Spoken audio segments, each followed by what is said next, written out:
Unsiloed podcast is produced by University FM, elevating the stories of your institution. Welcome to Unsiloed. This is Greg LeBlanc, and I'm here today with Brian Fagan, who is Emeritus Professor of Anthropology at UC Santa Barbara, also the author of, over 50 books, plus textbooks. But in addition to the textbooks, you have a lot of books written for a popular audience.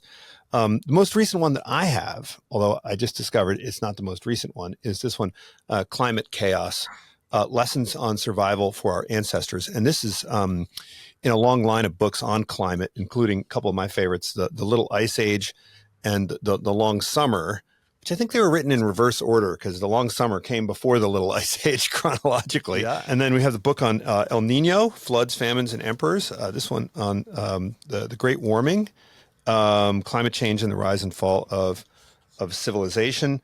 And then we have a couple others on hunting and our relationship with animals, the intimate bond, and which is about how animals shaped history, and fishing, how the sea fed civilization. Welcome, Brian. Thank you. Well, your book covers a lot of different ground, and it's very interdisciplinary. And before the podcast started, I made the mistake of thinking you were an archaeologist, because a lot of what you write about is it's about history of human culture, but you rely a lot on the physical artifacts, in part because that's really all we have for stuff going way back in ancient time. But I think one of your major themes is how we as humans have engaged the environment, and especially how climate has affected us. And we're going through this current unprecedented, although it's not entirely unprecedented, this unprecedented rise in global temperatures. And I was talking to some folks about the origins of mankind, and they said what makes humans special is our adaptability and our ability to use our intellect and our cultural tools to figure out ways to thrive in environments that are radically different. So when it comes to climate, we've been doing this for a long time. Things get colder, things get hotter, things get wetter, things get drier, and humans seem to figure out a way, for better or worse, how to manage. So I guess one question is, and I think it was, you quoted Carl Sagan in saying that the way to prepare for the future is to understand the past. So how much of what you've done in terms of history of humanity and climate is instructive and useful for us thinking about how to adapt going forward? That's a difficult question for me to answer, because I've been intimately involved with the past for 60 years. I started my career in Africa and was very heavily involved in the early stages of the writing of Black African history, which is a fascinating subject. The origins of the modern peoples of Africa are really amazing. And that was really multidisciplinary. I had to learn about oral tradition, anthropology, history, even Portuguese history, archaeology, the whole bit. And I pretty soon realized that ultimately my job was to write stories about the past, which were stories based on all the available evidence, not just artifacts. Artifacts are a very, very narrow way of looking at the past. Unfortunately, a lot of the time they are the only way of looking at the past. And it is amazing with modern technology what we've been able to find out. It's truly extraordinary. For example, we know that the very earliest hominins, some of them were left-handed. How do we know that?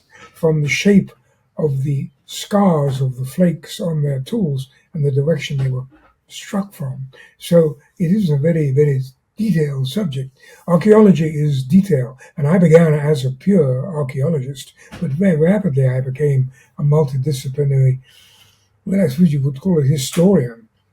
And then when I was about 30, I was saying to myself, to hell with this, I'm going to get out. I'm not good at writing science or doing science, which is read by an average of 6 to 12 people. I need to think on a wider canvas. And a very eminent British archaeologist long dead now, called Mortimer Wheeler. He was very celebrated in his day. Took me out to lunch at the Athenaeum Club in London. You've got to be at least a prime minister to be a member of that. And he persuaded me that my best will was to stay as an archaeologist and write for the general public. And that's what I've been doing since I was about 30. And it has been a fabulous experience. Well, when I was trained in history, and we like to talk about the longue durée, right? And that emphasizes things that are oftentimes beyond the human choices, at least within a single generation. And you're definitely focused on the longue durée. And I guess when historians approach things like the rise and fall of nations and the expansion of economic activity, they tend to downplay things like weather. I mean, back in the day, folks like Montesquieu would talk about climate influencing humans, but we as moderns tend to downplay that. Although we've seen a bit of a resurgence in the last couple decades of this big picture history. Why do you suppose climate and other big global physical things have been sort of underappreciated as historical causes? There's a very simple reason, actually. The fact is, until maybe 50 years ago, certainly 20 years ago, we knew virtually nothing about ancient climate. We knew there were ice ages. We knew that it got warmer about 15,000 years ago. About 70 years ago, they developed pollen analysis, which enabled us to look at climate, vegetational change.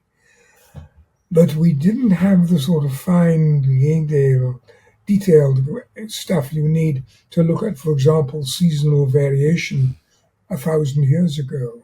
And the fact that, for example, 1,000 years ago, everybody lived literally from one harvest to the next.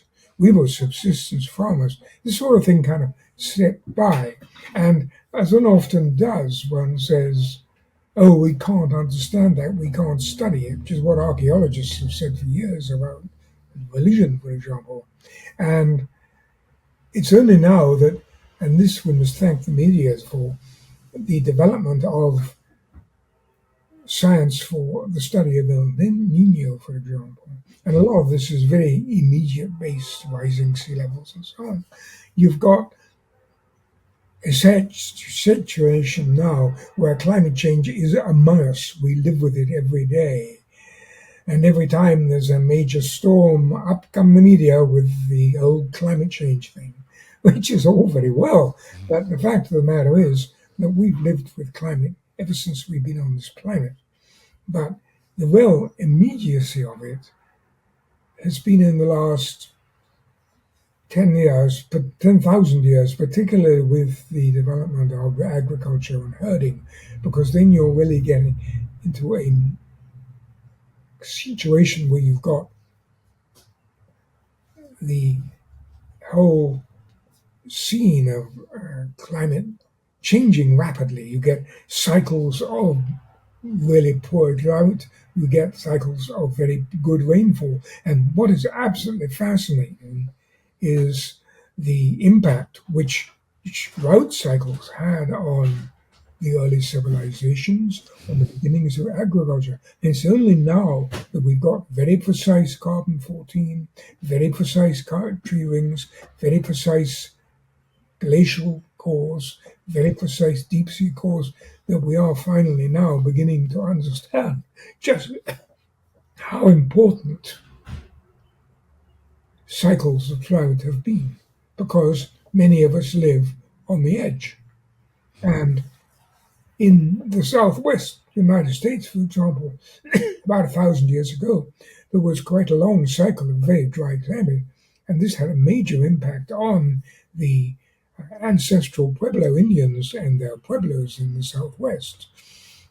In Angkor Wat in Southeast Asia, the same thing. There was a dry period about 1,000 years ago, and the drainage systems which the Angkor Wat Khmer used, which were very sophisticated and very, very precise, fell apart in large part because they were able to administer the changes which were needed.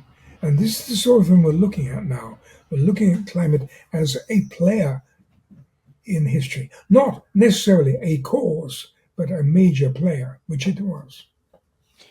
Yeah. Now, look, we've only recently gotten things like these ice core drilling tools and the carbon dating and so forth, but there were other ways to learn about the changes in climate, particularly with the human written record, and even in areas where I think you said I think it was in the Little Ice Age, that after you learned about these patterns, you could look at paintings, for instance, and you could see sort of the climate patterns change in paintings, right? Different types of clouds and the freezing of lakes and stuff like that. So, I mean, there were other ways to kind of back out these changes in climate, right?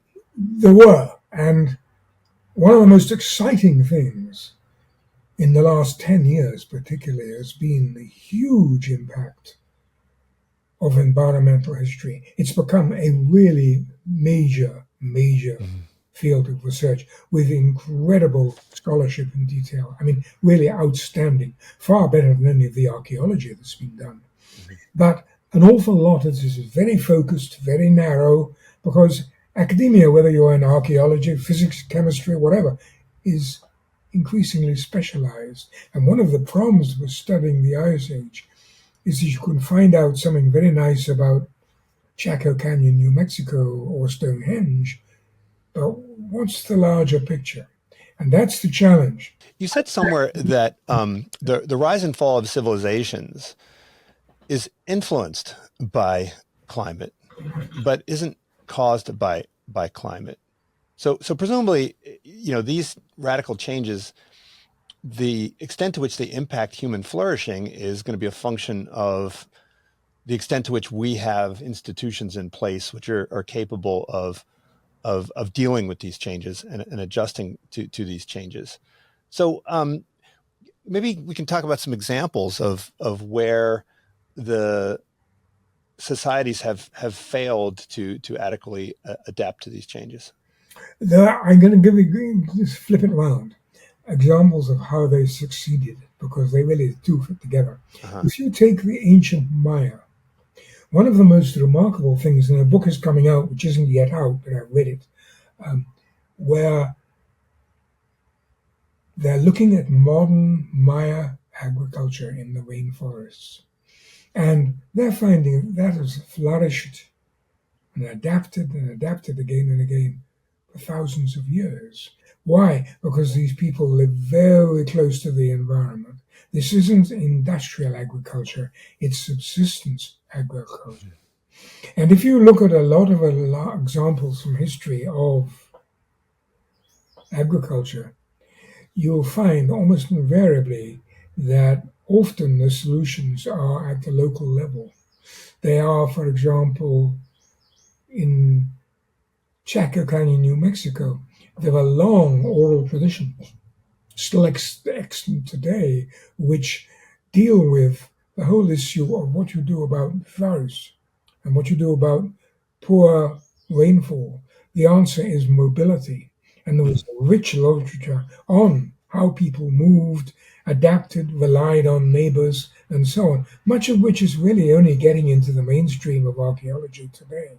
Because one thing archaeologists have not done is to work with local people. We haven't said to them, like the Hopi Indians, how do you solve this problem? Much of it they're reluctant to tell us, with good reason, but some of the stuff is wonderful. And they know the history of the environment intimately. I had a friend who was my foreman in Africa when I was digging there many years ago. He took me to see his father, who was a small-scale farmer, who had cattle. And he pointed across one of his fields, just small, and said, good, that grass is growing, we'll have that in about a month. And it was a particular type of grass, which they only got at a certain time of the year. And I said, my God, he's I know my land. And that's so true, because a lot of this is intimate relationships with the environment. I've written books on seafaring. I'm a sailor, and it's striking that the people who really knew the ocean were the fish below and above the ocean. They had to survive. Yeah, I think there's one story in the fishing book where there were some ancient fishing artifacts or something, and they couldn't figure out what they were for, and so they just asked a local fisherman, and he seemed to know what they were for, right? So I forget the exact example, but it's kind of impressive how you can use contemporary experts to help understand stuff from thousands of years ago. I would put that more strongly than that. We have to, because the conservation of fisheries depends on it. Because the one thing fishermen in the past knew was the dangers of overfishing. Mm-hmm.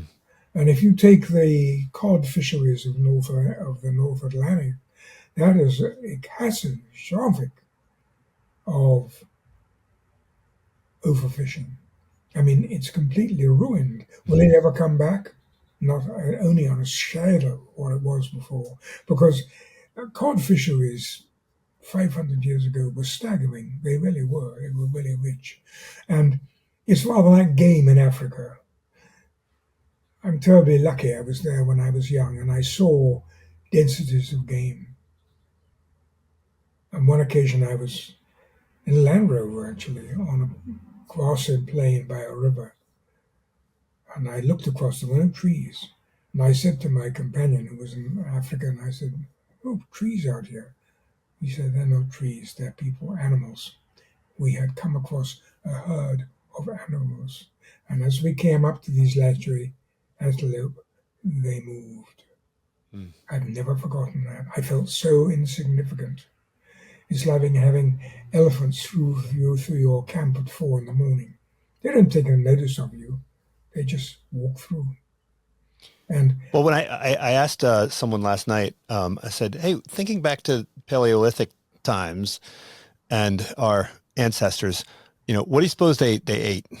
Of course, everyone thinks of them as, I guess, bushmen, right, out there chasing after gazelles, and no one thinks of them as people who eat fish or mollusks. And in this book, you highlighted how important that's been for human nutritional needs, for going back as far as we've had humans, right? Yep, and plants and shellfish particularly, and plants above all. The knowledge of, I quoted you, my African friend, the knowledge of these people botanically may not be to name something with a Latin name, but they'll sure as hell know what it cures and what they eat and what they don't. And it's very, very humbling. But if you spend your life and are brought up in that close association, it's something. We lose that, we've lost a lot of history. And one of the things I have ended up getting fairly depressed about doing all this is learning how much we have lost. It's a huge amount. It's been a fascinating journey I've had. I mean, I really learned all sorts of esoterica that you don't learn. Did you know, for example, that a great deal of what we know about the ancient classical Greeks hunting comes from vase paintings? Because they were a ritual thing. I've just written this book, which Yale University Press are publishing, called Hunting, which is a global history of hunting, which is the toughest book I've ever written. It's not very long, but a lot of it's all this esoteric stuff. And you put it all together, and then suddenly there's a picture.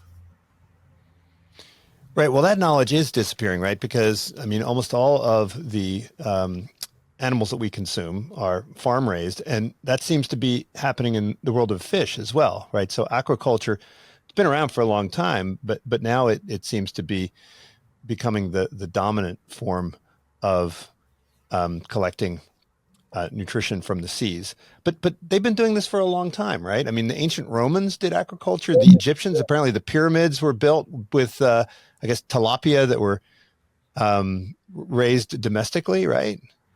They probably were farming them. The Chinese have for long. It's been a long history. It's nothing new. The Romans were very serious about it and fascinating. Well, when we think about the rise and fall of the Romans, for instance, I mean, a lot of us, I mean, certainly I'm an economic historian, I'm inclined to think that it had a lot to do with the politics and the, organizational structure and, how they were to created all these wonderful institutions. And the collapse of the Roman Empire, of course, following Gibbons had to do with, all the corruption and so forth. But I mean, this was a period that had a very distinct climactic signature, right?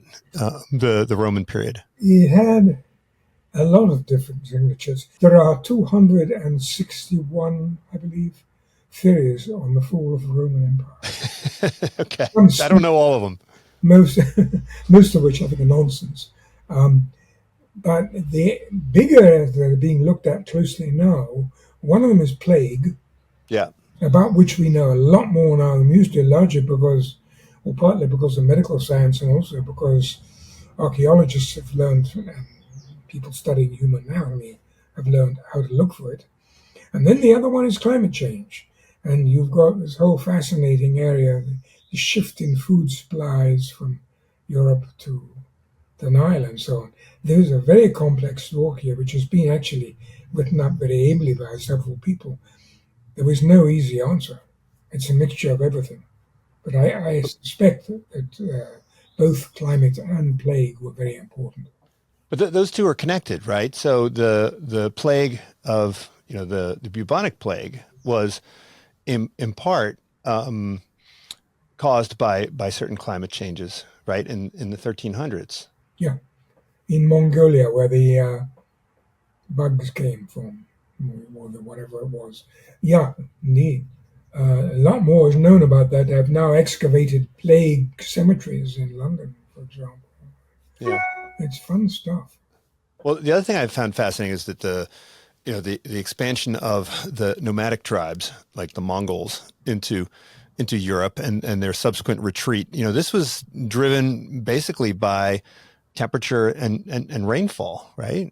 The dynamics of herding are very simple. In the final analysis, an awful lot of history, I think, is probably very simple. You get rainfall in a desert. It comes, large, shallow lakes develop, water holes, the whole bit, vegetation comes up. What happens? Animals and ultimately humans and cattle move in. Then it dries up and they move out. It's like a lungs, in and out. And there's no question that there's movement of the deserts, the lungs, or the breathing of the deserts. Has been a very, very important factor. Very important in the early history of ancient Egypt. Very important in the southwest. Very important in Cambodia. I mean, these major stuff. We've barely started to study climate. Mm-hmm. Well, I also want to talk about the medieval warm period and the subsequent Little Ice Age, because that's I think the historical time period that I'm more familiar with. When you go back to the Sumerians and those folks, that's outside of my my ballpark. But what's astonishing to me is how this medieval warm period, sort of just how good it was for people. I mean, it seems like the population growth happened during the warm periods, right? The prosperity, happened during the warm periods. So you saw this huge rise in the population from, I guess, around 1,000 to, to the bubonic plague, right? Yeah. This corresponded to the conquest of England and the expansion of the French state, like all that stuff happened. And so, why is we now are rightfully, I guess, concerned about rising temperatures, but it seemed like rising temperatures back then were good for people. We had wine in England, right? We had, they talk about how great the weather was, how big the harvests were. Wine in England?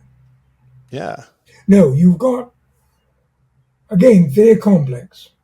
You've got on the one hand the climate, on the other hand you've got the agricultural methods, on another side you have the politics. Don't underestimate them. And then you've got the critical thing of people living on the margins, because the critical thing to support cathedrals, cities, trade is food surpluses. Where do you get food from? And then you get into the whole issue of long distance trade. All these very complex interacting factors. But there is no question that drought cycles were a major factor in encouraging agricultural development, productivity. So, and then you get people moving up onto the highlands, and then it got drier and they went down again, and so on and so forth. This endless rhythm and movement. It didn't get any easier during the Industrial Revolution either. They got all the new agricultural movements. They got all the new crops. They got into whole things of feeding cattle and so on. But it wasn't easy. Well, we now talk about anthropogenic warming, but this is not unique to the 21st century, right? So there's always been this feedback loop between human activity and climate. So to what extent was the weather of the Roman Empire in part caused by the expansion of the Roman Empire? Was there some feedback loop there at all? Not in a major way, I don't think. Mm-hmm. You're talking about most of the countries were at the subsistence level. What was a revolution was improved communication, manipulation of food supplies, food surpluses, and of course, large-scale agriculture, centralized large-scale state agriculture. That changed all the dynamics. Mm-hmm. And then, so what is unique about the current period? I mean, if you were going to do a history of the future, I mean, one thing that I found astonishing is that when you look at these temperature changes, they're relatively small. We're talking about 1 or 2 degrees in each direction, but the impact is enormous, right? With massive changes in the sea levels, massive changes in the ice caps. So how is it that such small changes can lead to such dramatic consequences in terms of climate? Partly because a lot of people are living on the margins. Mm-hmm. And if you're talking about subsistence agriculture, you're talking about living from one harvest to the next, with all that implies. You're also talking about the politics of it and who controls what. You're getting increasingly today, of course, the control of water. That's major. And for example, if you look at the 17th century Netherlands, there was a huge boom in trade with Southeast Asia. Why? Because the meteorology changed and it encouraged much faster passages between Asia and Europe for East Indiamen. And there's this fascinating, very good book on the subject, which documents it from the ship's logs kept by the sailors, which is what history should be, looking at the well thing. Mm-hmm. And the more you look at the average folk driving caravans, organizing markets, sailing, whatever, you realize that there are challenges which really drove a hell of a lot of what happened. Then you got the Industrial Revolution and a whole lot of things changed. But until the French Revolution, that sort of period, rural agriculture was enormously important. It still is. Mm-hmm. Well, I think you also point out that these small changes, these are averages, but they vary quite a bit depending on your distance from the equator, right? So a small average change might translate into a relatively large change in towards the poles. Is that right? Look at the Saharan Sahel, which is the southern fringe of the Sahara. A change of a couple of inches of rainfall can have a staggering effect with the the distribution of the Hmm. freezing of the desert. If, on the other hand, you look at tropical rainforests, change isn't going to be so huge, but it'll be there, but it'll be subtle. Hmm. If you look at El Ninos are said to be the single most causing effect of climate change in the world. The effects are felt far more strongly in tropical regions than they are in, say, Europe, although they're felt there too. So you're really looking at a whole set of things which interact. We're only just now beginning to understand, for example, how the impact of the environment or the atmosphere on the ocean. That is critical, the ocean temperatures and so on. We've come a long way since the 1920s, when there were probably 2 people in the world who knew anything about El Nino. When I first went to Africa to work, there were 9 archaeologists between Cape Town and Khartoum. 9. Now there are hundreds in South Africa alone. Well, look, I think when people think climate, they think primarily temperature, but there are a whole bunch of these other things that have to do with ocean currents and winds, and you can talk about some the North Atlantic oscillation Now, and these these things. driving. Are they are they related to the temperature changes, Oh yeah, or oh are yeah, they oh yeah. and Those are the driving forces, the global forces, which change the patterns of rainfall, mhm. temperatures, winds, particularly. Oh yes, oh yes, very much. And which way does the direction go? So if we're entering into a period of unprecedented temperature, is that also going to be expected to impact these other drivers, or are they Oh sort of yeah, oh yeah. orthogonal? Now the big variable now is that anthropogenic warming is becoming so powerful that it overrides the cycles of glaciers and interglaciers and all that. So you're looking very much at a world where we don't really understand yet where this warming is going to end. If it is going to end, Hmm. it will eventually. But to say, oh, it's just the normal sort of cycle of the last 2 million years is nonsense. Those days are gone. We're in something new, and we do not really understand it. It is Well, a major global crisis. well, it seems like one of the problems with a lot of these societies is that they didn't see the changes coming, and they didn't have memory that was long enough to remember when things were different. Do you think we're in a better place now that we do have some understanding potentially of what's coming, and we do know what it was like, Oh right? yes. Oh my. Before. Now, if you was a wonderful British meteorological professor whose name was Hubert Lamb back, and he was in top form from the 30s through the 60s. He was an extraordinary meteorological detective, an amazing man. And he talked and he worked in an era where weather forecasting, to put it mildly, was muddy eventually.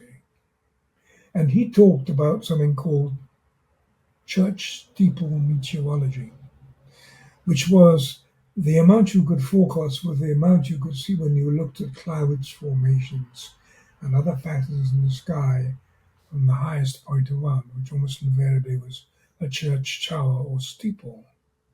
And he had a point. And most weather forecasting was 28, 48 hours. And most of the North Sea fishermen I knew when I was young, their forecasts were precise 24, 48 hours. Now you're looking at 30 days, 90 days, and you're looking at more and more accurate weather forecasts. And we live in an environment where the scientific background is rapidly getting so rich that we really do know what's going on, or going to know. And this will make it easier and yet harder. One of the problems is that the media have hysterics. And the one thing you don't want to do about climate change, you have hysterics. Because every time there's an extreme storm or something, you only get more frequent ones, it's a crisis. It's not a crisis, it's a challenge. And that's different. And the one thing about our forebears is they were used to the idea that they had some years where people were hungry and where things were difficult. And they had the other years where they are not. And if you look at their religious beliefs, it fits. And their reverence, for example, for ancestors and what ancestors told them about the land was very, very powerful. I've seen this in their farming villages in Zambia. They would have a village meeting, which they did about twice a year, and invariably the headman would start by asking the local spirit medium to speak to the ancestors. And it was very moving because they really believed it. Mm-hmm. Well, I remember reading about how in Japan, they would have these, I forget what they're called, like memory stones, right? Whenever there was a tsunami, right, they would mark the high water point with these stones. And so all around Fukushima, there are these stones from the previous, but I guess at some point, people stopped paying attention to them, right? So they built a nuclear power plant, right, somewhere below these stones. I mean, are there ways to preserve memory? I mean, do we just think that we don't need that anymore, that we have the tools to overcome? Well, we have some tools to overcome it, but there are very complex meteorological records now which go back centuries in Europe, in America, as long as we've been here. And for example, the pharaohs maintained records of the height of Nile floods thousands of years because it was a way of predicting what the flood was likely to be, because you got the precedent of years. And that's what they did. It worked. Well, when the folks built like Angkor Wat, I mean, they must have thought that the good times were going to last forever, right? I mean, these buildings were built to last, but then the good times sort of moved on. I mean, do you think that we have a similar perspective that you know? I mean, we're building these buildings right on the coastline that might find themselves underwater in a few decades. Have you been to Angkor Wat? I have not. Go. It is an amazing place. It's the sheer scale of the place which makes it big. The Khmer Empire was completely centralized. Everything ran around the supreme leader at the center. He was God, or a representative of the gods. And these temples were built as the sort of symbol of his power. And the whole of the power of the ruler depended ultimately on his ability to feed people, and that meant his ability to control water supplies. And it's very interesting when I think it was the 14th century, 15th century, they had the long El Nino and Abjad where the monsoons failed, that it fell apart largely because their maintenance of the gradients of their floodworks, which were very precise, they had to be broke down because they didn't do the maintenance very well. It broke down, the political society broke down, because the whole of all this society ultimately depended on you feed me, I keep you going. It was, in a way, it was sort of unspoken or spoken social contract where everybody worked for the service of the god king. Why? Because he kept everything going.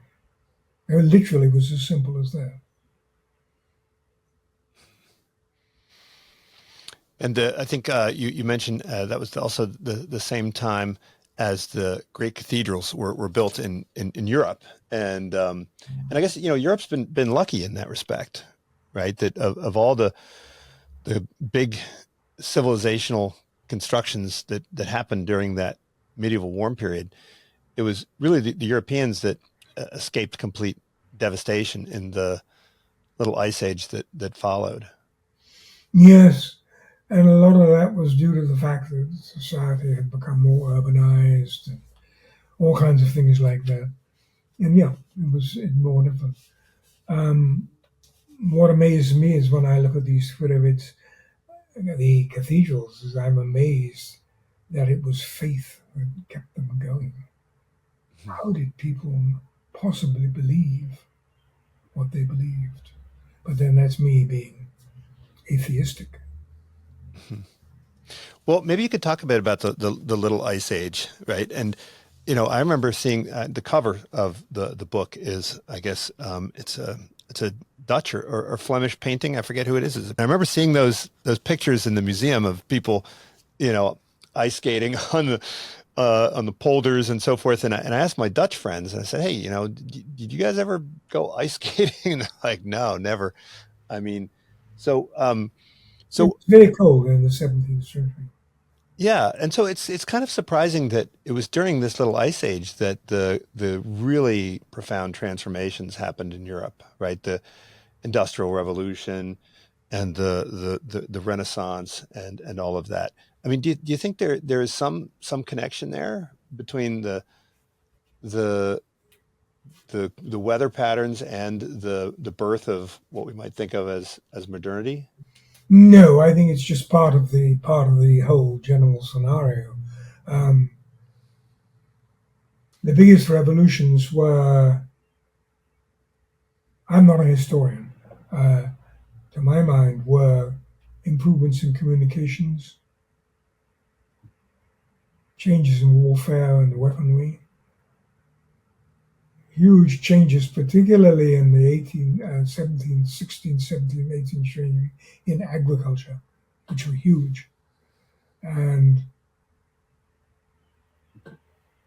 you put all that together, I think you've got a fairly powerful thing. One of the things was that subsistence agriculture, they'd known it, was changing so fast. And a lot of it, you find this first in Holland.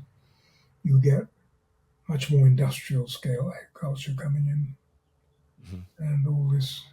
This is not my field. I think sometimes in your books you talk about the climate changes as allowing people to do wonderful new things, and sometimes you talk about it as forcing people to do wonderful new things. Do you think that that climate change and the variability in our external environment, I mean, does this drive human ingenuity? And if so, is it out of necessity, or is it more out of opportunity? It's everything. It's everything. We are by disposition, being Homo sapiens, opportunists. We are also have the ability to think, to reason, to find solutions. Sometimes the solutions are lasting and steam power, for example. Others are transitory and simply don't last. And you put all this together, and the cumulative effect is much more complex ways of seeing people, different views of the world, different views of history. Um, and climate came into this and has become increasingly important. One of the reasons is that we've had to find better ways of protecting ourselves against heat and warmth, which is very important. Do you think if you were writing this book in 1,000 years, and you were exploring some of the remnants of 21st century civilization, I mean, would there be some ruins? I was just in Saudi Arabia last week, and um, you've got a city like Riyadh with, I don't know, 8 million people, something, 5 million people, I forget the number. And in early June, it's already 115 degrees. Everything is against the city like that persisting. Do you think in 1,000 years we'll just look back and these skyscrapers will be just ruins, and they'll be like the pyramids of Giza? There will be alternatives. There will be other ways of dealing with extreme heat, or we will have control of the weather and have changed it. No, all of this isn't sort of pyramids vanished or whatever. It's just a constant change. And a lot of the change today is the fact that the world is so ardently international that it makes a difference. Did you enjoy Saudi Arabia? Well, I did, primarily because of the people that I met there. What were you doing there? I was doing some speaking and consulting, and went to visit, of course, the Navaan Ruins in northwestern Saudi, right? So the sort of southern branch of the Nabateans extending from Petra on down to a place called Al Ula. And I think there's a lesson there, because the Nabateans flourished back when they were on the main trade routes, and I think the climate was a bit different, and then things changed and they left behind and what astonished me was that the water systems, right, which they had in place, right? So the whole place was made possible by these complex irrigation networks. Oh, no, the thing one is consistently underestimated is the ability of ancient societies to manage water. They're far better than we allowed, better than we are. And we forget this. Do you think we should spend more time visiting ruins as a kind of memento mori? I mean, when you go to a place like Arizona and you have alfalfa growing in the desert, it's not that far away where you have the ruins of, the Anasazi and other civilizations. I mean, do we need to be reminded of these lessons of how fragile these social systems are? That a lot more time should be given in schools, not to George Washington, but the ways in which people have managed their environment or cope with it. The amount we teach them is a disgrace. An awful lot of the Pilgrim Fathers and find it's all very fun, but it's not the real issue. The real issue is how do you survive in 100-degree, 15-degree? And hopefully that will change. Now you said you're not an historian, but I mean, what does that mean, really? I mean, what's the difference? It seems to me like you're an historian when I read your books. I don't know. As I get older, I get more cynical, which is wrong. But it's very clear that the bigger lesson we have to learn, and it's almost too late, is to take into consideration all the different facets of how we manage an environment and sustainability. We haven't even really touched on it. Science isn't going to solve a lot of these problems. It isn't. So that's why you need to understand the culture and the social institutions and how they manage and respond to these changes. Indeed. Now, the thing that fascinates me is that I wrote my book on the Little Ice Age, and it caused a sensation. Nobody was writing books on climate or working on it. And this absolutely amazes me. They do now, thank goodness. I don't. I've written my last climate book. Well, climate history now is a field, and I think it's due in part to your efforts. So, Brian, thanks so much for joining me. Don't forget Little Ice Age, Long Summer, Flood, Famines, and Emperors, and the Great Warming. Thanks so much, Brian. Thank you. Unsiloed podcast is produced by University FM, elevating the stories of your institution.